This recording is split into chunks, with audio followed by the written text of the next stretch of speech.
Hello and welcome back to the channel. आज इस video में हाल ही में रिलीज हुई उड़िया मूवी दमन की स्टोरी एक्सप्लेन करने वाला हूं। और ये स्टोरी एक रियल इंसिडेंट के ऊपर बेस्ड है और इसमें जो मेन कैरेक्टर है डॉक्टर सिद्धार्थ का, उसका रोल इंस्पायर्ड है डॉक्टर ओमकार पोथा से। तो मूवी स्टार्ट होती है, डॉक्टर सिद्धार्थ अपनी MBBS की डिग्री पूरी करता है। उसके बाद उसकी मेडिकल की प्रैक्टिस करने के लिए उसकी पोस्टिंग उड़ीसा के एक जंगली और बहुत ही छोटे से इलाके में होता है, जो कि मेन सिटी एरिया से बहुत दूर है। और उन जंगलों में बहुत से नक्सलाइट्स गवर्नमेंट से छुपकर रहा करते थे, जिसकी वजह से वो इलाका पूरी तरीके से उन नक्सलाइट्स के कंट्रोल में होता है। और उसी वजह से वहाँ पर उन आम गाँव वासियों का जीवन जीना बहुत ही मुश्किल था और वो गाँव वाले उस एरिया से कभी बाहर जा ही नहीं पाते थे। नक्सलाइट्स उन्हें उन जंगलों से बाहर कभी नहीं निकलने देते थे।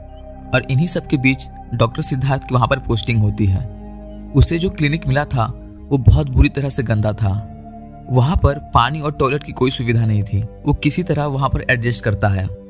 अब सिद्धार्थ वहाँ पर पहुंचकर देखता है कि वहाँ पर मेडिकल व्यवस्था की तो पूरी तरह से धज्जियां उड़ी हुई हैं। वहाँ पर हॉस्पिटल्स तो हैं, लेकिन उनमें कोई डॉक्टर्स नहीं है, और जो थोड़े बहुत हैं भी वो सब घूसखोर हैं। और उन सब ने अपना अपना प्राइवेट क्लिनिक खोल लिया है और कोई भी सरकारी हॉस्पिटल में नहीं बैठता।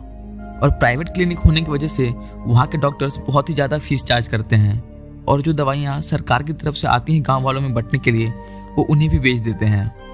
और इन्हीं सब की वजह से उस गांव के लोग बीमारी होने के कारण मर जाया करते थे, क्योंकि उनके पास इतने पैसे ही नहीं थे कि वो अपना इलाज इन घूसखोर डॉक्टरों से करवा सकें। और वहाँ के नक्सलाइट्स ने उस जगह को पूरी तरह बंद कर दिया था पुलिस से बचने के लिए, तो उस गांव के लोग वहाँ से बाहर भी नहीं जा सकते थे अपना इलाज करवाने।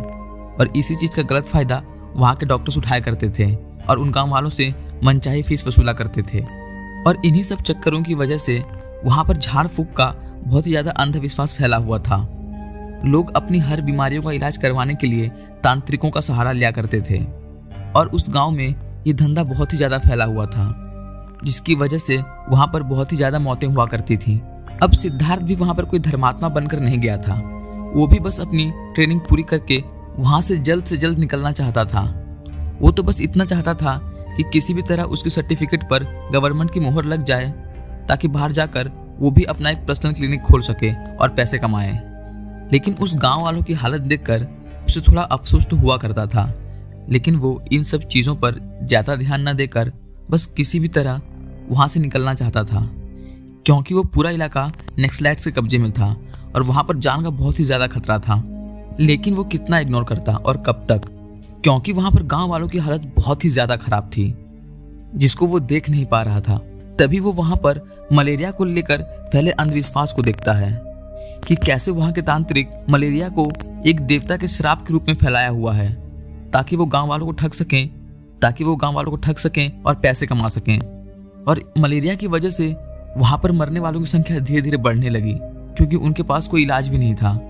तो फिर सिद्धार्थ सोचता है कि आखिर मैं जब तक यहाँ पर हूँ तब तक तो इन गाँव वालों की मदद कर ही सकता हूँ, उसके बाद यहाँ से चला जाऊँगा।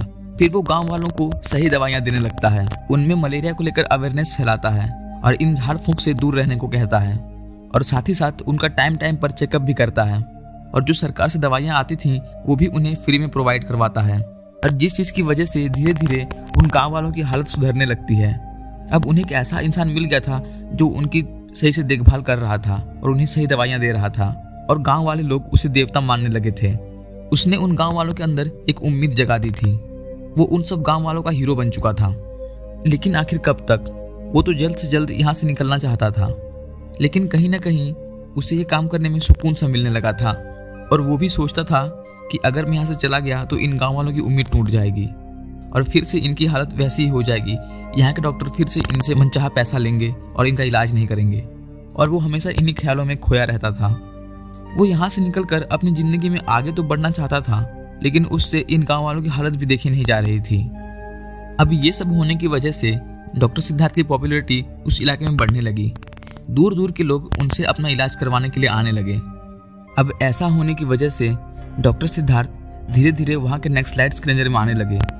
नक्सलाइट्स को ये डर था कि कहीं इसकी पॉपुलैरिटी की वजह से उनके छिपने के ठिकानों का लोगों को पता न चल जाए, जिस वजह से वो नक्सली टाइम पर आकर उन्हें धमकाया करते थे कि वो यहाँ से चले जाएं। लेकिन डॉक्टर सिद्धार्थ पर उनकी बातों का ज़्यादा फर्क नहीं पड़ता था। अब ऐसे ही एक दिन डॉक्टर सिद्धार्थ गांव में गए होते हैं रेगुलर चेकअप के लिए, और जब वो गांव वालों में दवाइयाँ बांट रहे होते हैं तभी उस वक्त वहाँ पर नक्सलाइट्स पहुँच जाते हैं और उन्हें गन पॉइंट पर कर जान लेने की धमकी देने लगते हैं। वो कहते हैं कि तुम यहाँ से जल्दी निकल जाओ, न तुम्हें मौत का खतरा हो सकता है। और इसी के साथ साथ वो वहाँ के गांव वालों को भी धमकी देते हैं और उन्हें बहुत डराते हैं और कहते हैं कि अगर कोई भी गांव वाला इस गांव से बाहर गया या फिर वो घर से भी निकला तो अंजाम बहुत बुरा होगा। जिसके बाद डॉक्टर सिद्धार्थ बस वहाँ से निकलने ही वाले होते हैं तभी वहाँ पर एक प्रेग्नेंट औरत को ब्लीडिंग होने लगती है और उसकी मदद के लिए वहाँ पर कोई नहीं होता। तभी उनका कंपाउंडर डॉक्टर सिद्धार्थ के पास आकर उन्हें ये बात बताता है। डॉक्टर सिद्धार्थ उसकी मदद तो करना चाहते हैं लेकिन वो कर भी क्या सकते थे। वो सारे गांव वाले बहुत डरे हुए थे, तो उनका कंपाउंडर उनसे बोलता है कि सर, गांव वाले तो इसलिए डरे हैं क्योंकि उन्हें डराया जाता है, उनके साथ ऐसा अक्सर होता है, लेकिन हमें तो उसकी मदद करनी चाहिए। अगर हमने उसकी मदद नहीं की तो वो लेडी मर जाएगी।